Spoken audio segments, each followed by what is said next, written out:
Hey, it's Allison Hartle with Allied Law. Welcome to our page.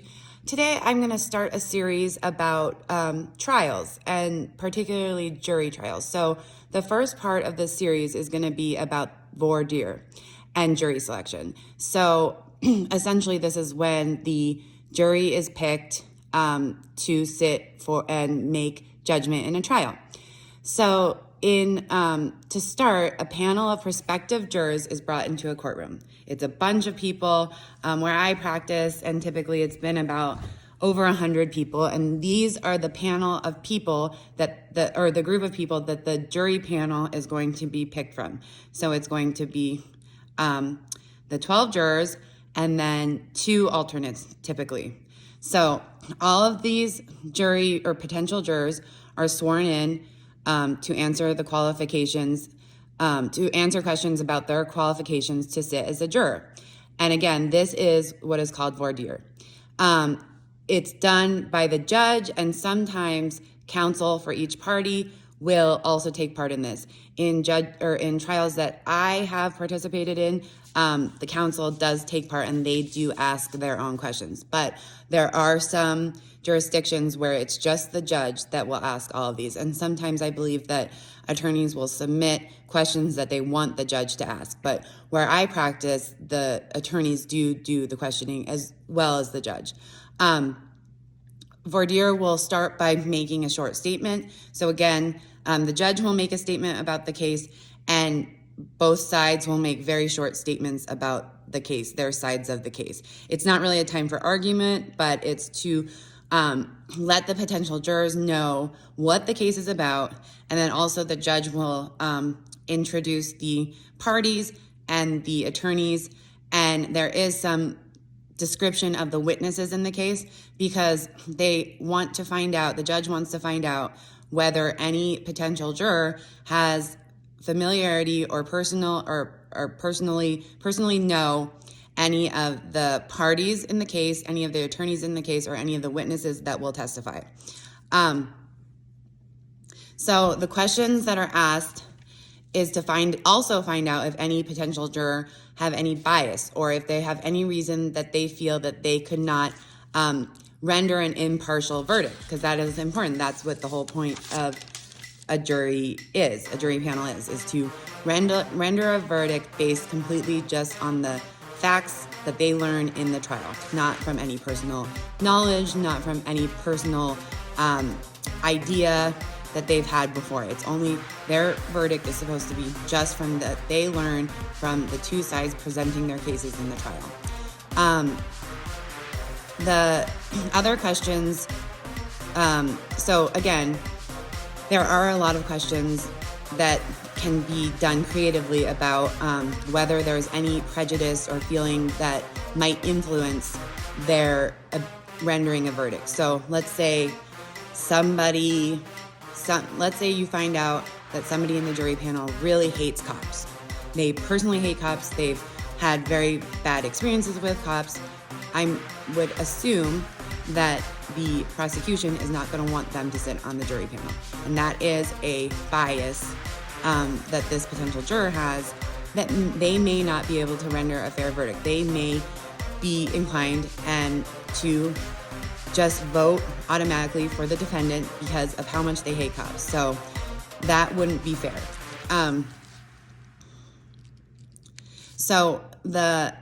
Then this part of voir dire is when the parties on each side will ask the judge to excuse people from the jury pool.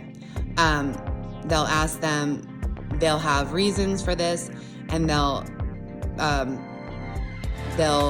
ask them to be excused because of prejudice. And this is called a challenge for cause. And it's if through the examination, any of the potential jurors show a prejudice or a bias, then they can each one of the sides can excuse them for cause. And so if the judge decides that the challenge for cause is sufficient, this jury member or potential jury member will be excused. There's no limit for challenges for cause. Then there's also preemptory challenges. Excuse me, I'm a little bit sick again. this is a challenge where the attorney and the parties do not have to make any reason or justify any reason for excusing them. They can just get rid of somebody. And there are a predetermined number of peremptory challenges. In Pennsylvania, for a non-capital felony trial, each side has 7 peremptory challenges. In a misdemeanor trial, each side has 5 peremptory challenges. And in a capital felony trial, each side has 20 preemptory challenges. So then the judge will excuse the potential juror. In Pennsylvania, or at least where I practice, this is done out of the sight of the jury. In the trials that I've had, in the jurisdictions that I practice, we have a paper, and that's how we excuse them, and that's how the person gets excused. But I do know that in some jurisdictions, this is all done out in the open, and everything is set out in the open right in front of the juror. And when a juror is excused, it's not against their personal integrity. It's actually honorable if they can be honest about their bias. So it shouldn't be offensive if you get excused, but it's just that person is not the right person for that trial. This is a really important part of our judicial system, to have just members of the community, everyday lay people, being able to sit in a jury to determine the outcome of somebody's criminal case.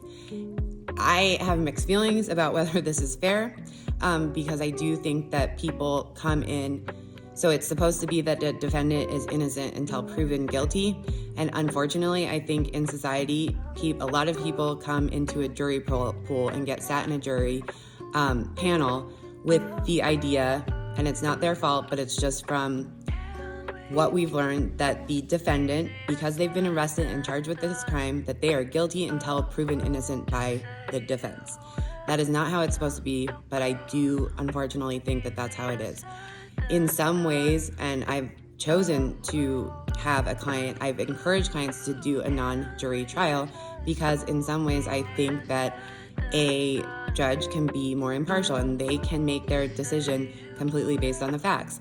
But then sometimes you do want the ability to basically use emotion, and that can work better with a jury. So I don't know, I'm just giving you kind of like the inside scoop from an attorney of why you would choose to do a jury trial versus a non-jury trial. And I kind of got off topic, but this is really important, and this is very complicated. This is really obviously not something that you, unless you're an attorney, really need to know, but I just wanted to give this insight for anybody that's called for jury selection, so that you know what's going on and you understand what the process is and why questions are being asked, and you can just be a more knowledgeable citizen.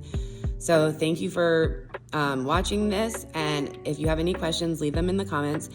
And as always, also leave in the comments if you have anything you would like me to discuss.